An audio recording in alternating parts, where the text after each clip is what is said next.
বাংলাদেশের বিভিন্ন টেলিভিশন টক শোতে বেপর্দা মহিলাদের উপস্থাপনা করে, সেই জায়গায় বহুত আলেম ওলামারা গিয়ে হাজির হয়ে যাচ্ছে, ইসলামিক দলের বড় বড় নেতারা হাজির হয়ে যাচ্ছে, এমনকি খুব চেহারার দিকে চেহারা তাকিয়ে চোখে চোখ রেখে একে অপরের সাথে খুব আলাপনের মধ্যে মগ্ন হয়ে যাচ্ছে।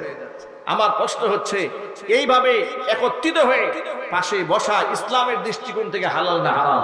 পর্দা আয়াত নিয়ে যে আলেমরা কথা বলবে, কোন সাহস নিয়ে কথা বলবে?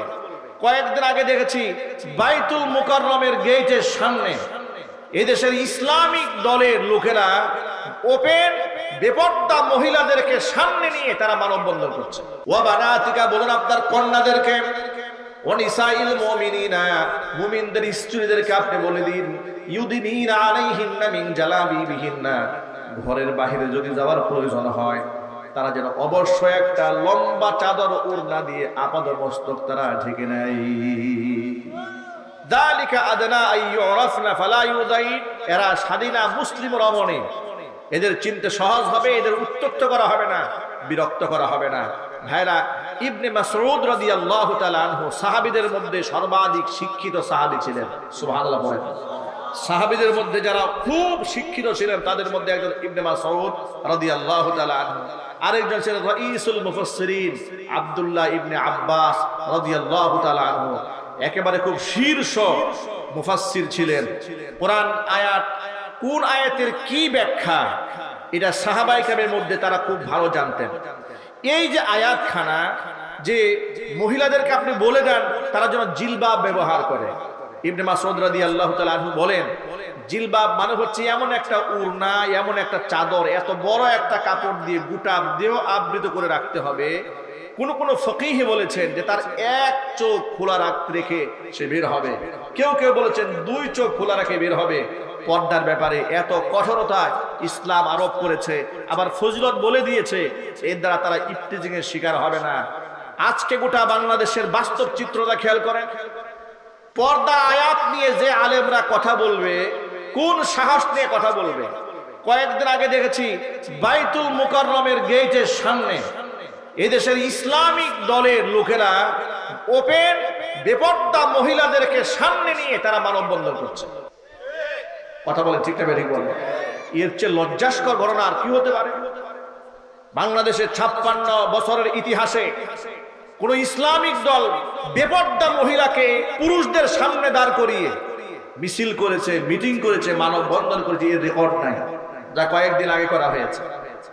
এমনকি ইদানিং প্রায় সময় দেখতে পাই বাংলাদেশের বিভিন্ন টেলিভিশন টক শোতে বেপর্দা মহিলাদের উপস্থাপনা করে, সেই জায়গায় বহুত আলেম ওলামারা গিয়ে হাজির হয়ে যাচ্ছে, ইসলামিক দলের বড় বড় নেতারা হাজির হয়ে যাচ্ছে, এমনকি খুব চেহারার দিকে চেহারা তাকিয়ে চোখে চোখ রেখে একে অপরের সাথে খুব আলাপনের মধ্যে মগ্ন হয়ে যাচ্ছে।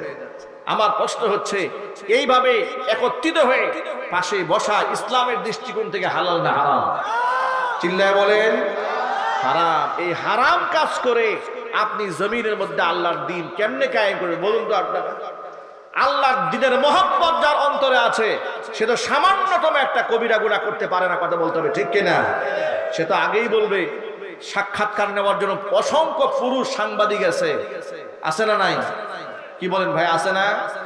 দায়িত্বশীল পুরুষরা উপস্থাপক আছে, তাদেরকে আমি সাক্ষাৎকার দেব, তার সাথে আমি মন খুলে কথা বলবো।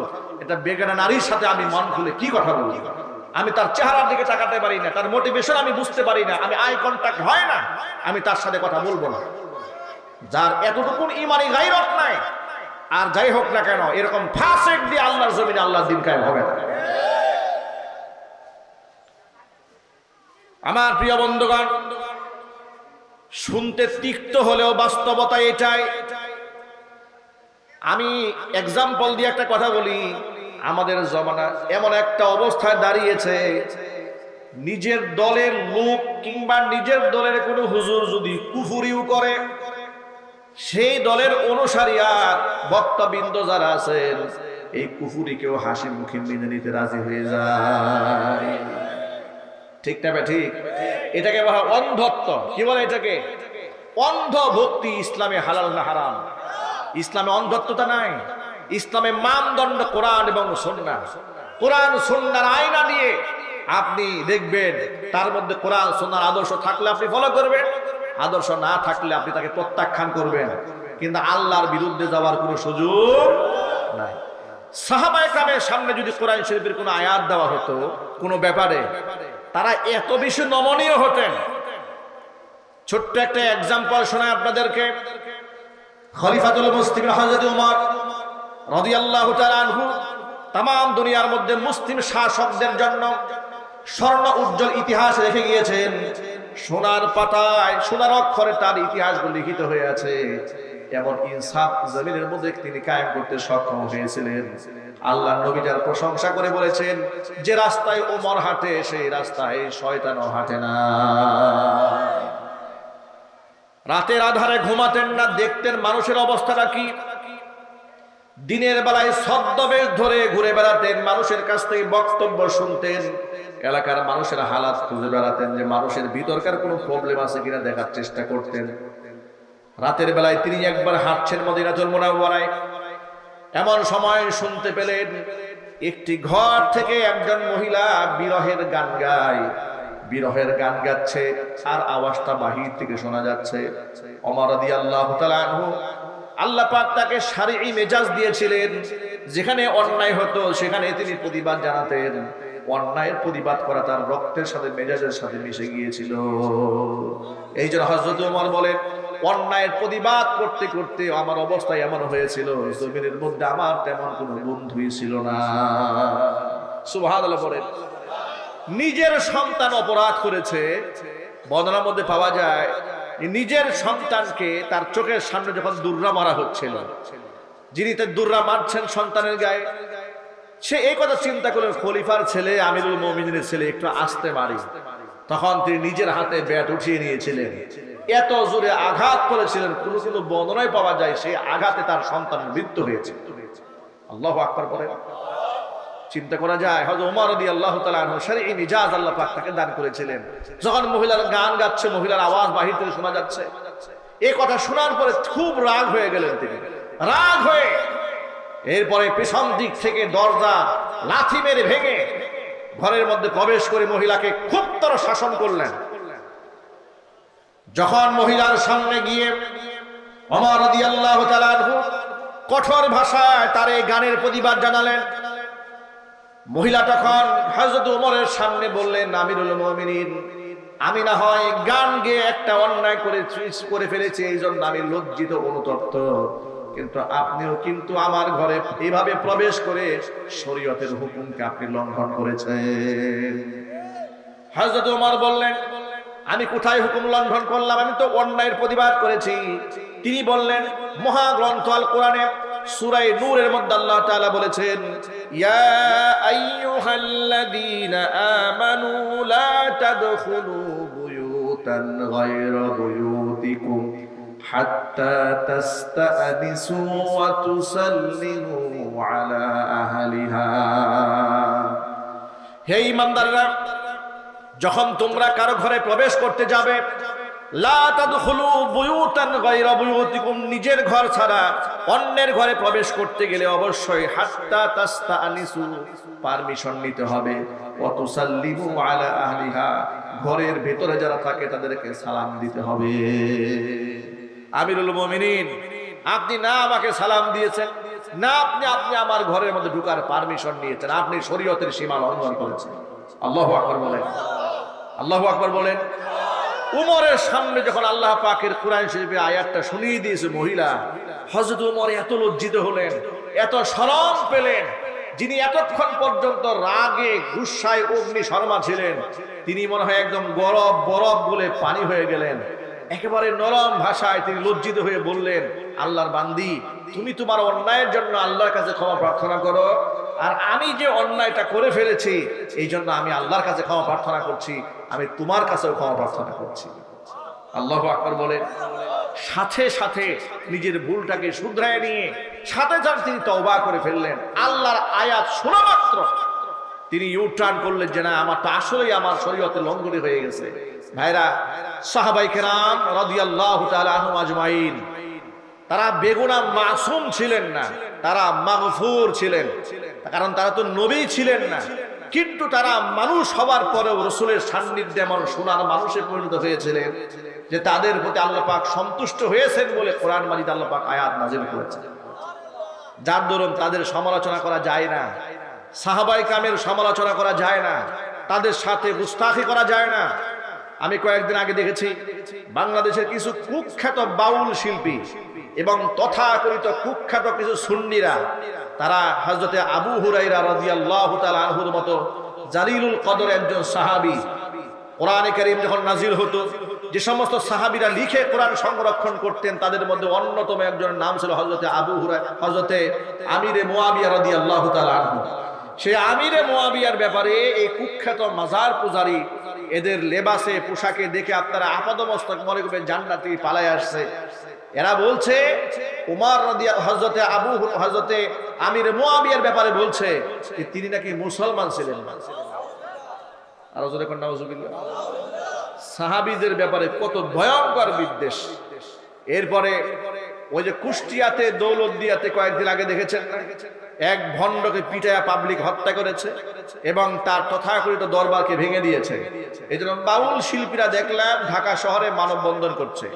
সেই জায়গায় এক বাউল ভক্ত এক মহিলা দাঁড়িয়ে বলছে যে হযরত আলী হচ্ছেন আসল, মুহাম্মদ সাল্লাল্লাহু আলাইহি ওয়াসাল্লামের কাছ থেকে আসল ইলমটা তিনি পেয়েছেন, আবু বকর ওমর তারা জোর করে তার কাছ থেকে ক্ষমতা ছিনিয়ে নিয়েছেন।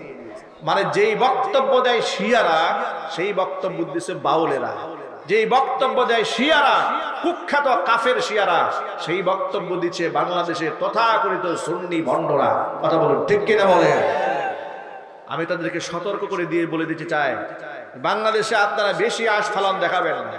ওরা দুঃখ করে বলে যে 5ই আগস্টের পরে তারা নাকি বাংলাদেশে নিরাপত্তাহীনতায় ভুগছে, সারা জীবন স্বৈরাচারের তাবেদারি করে নিজেদের মাজার ব্যবসা শিরকি ব্যবসা জমজমাট করে রেখেছিলেন। বাংলাদেশে হকপন্থী আলেমদেরকে জেলখানা নিয়ে বন্দী করে টর্চার করার পেছনে এই ধরনের নামধারী তথাকথিত বেদাতপন্থীদের হাত ছিল। কথা বলতে হবে ঠিক কিনা বলেন? সুতরাং অপকর্মের কিছুটা প্রায়শ্চিত্ত তো দুনিয়াতে ভোগ করতে হবে, আর চূড়ান্ত ফয়সালা হবে কাল কিয়ামতের ময়দানে। ঠিক কিনা বলেন? এই কথাটা কেন বললাম, প্রসঙ্গ কবে বললাম যে সাহাবায়ে কেরাম রাদিয়াল্লাহু তাআলা আজমাইন বেগুনাহ মাসুম ছিলেন না, কিন্তু তারা যে তাদের সামনে কোরআন মাজিদের একটা আয়াত পাঠ করা হলে তারা কত নমনীয় হয়ে যেতেন। আর আমরা বর্তমান সমাজে এতটা একঘেয়েমি করি নিজেদের দল নিয়ে, রাজনীতির একটা দল কোন এক নেতা ধরেন কোরআনের আয়াতের বিরুদ্ধাচরণ করেছে, হাদিসের বিরুদ্ধাচরণ করেছে, এখন এটাকে নিজের দলের নেতা যেহেতু করে ফেলেছে, নিজের দলের কর্মী যেহেতু করে ফেলেছে, সুতরাং আমি যেহেতু ওই দলের নেতা কিংবা কর্মী, অতএব আমাকে চুপচাপ মেনে নিতে হবে, না হয় এর পিছনে খুরা যুক্তি দাঁড় করাতে হবে। এই ভণ্ডামি এই দেশে আছে না নাই? একটু চিৎকার দিয়ে বলতে হবে আছে না নাই? বাংলাদেশে এই ধরনের বাস্তব চিত্র আমরা বহুবার হাতে আঙ্গুল দিয়ে দেখিয়েছি। রাজনৈতিক ব্যানারে এদেশে কিছু বক্তা ওয়াজের মঞ্চে বসে ভণ্ডামি করে। কেমন ভণ্ডামি? আয়াতের মন গড়া ব্যাখ্যা উপস্থাপন করে। ঠিক না ভাই? ঠিক। আয়াতের মন গড়া কথা বলতে বলে, হাদিসের মন গড়া কথাবার্তা বলে। এদের বিরুদ্ধে দলীয় বক্তারা যারা আছে সব চুপচাপ থাকে। যদি ভিন্ন ঘটনার কেউ সতর্ক করে কিছু বলে তার 14 গোষ্ঠী উদ্ধার করা সব ক্ষিপ্ত হয়ে যায়। তাদের কাছে নিজেদের দলের সম্মান মর্যাদা আল্লাহর আইনের চাইতেও বড়। সুতরাং এই ধরনের ভণ্ডদেরকে নিয়ে বাংলার জমিনে ইসলাম চালানোর ফায়দা হবে। কথা ঠিক নেবে? ঠিক।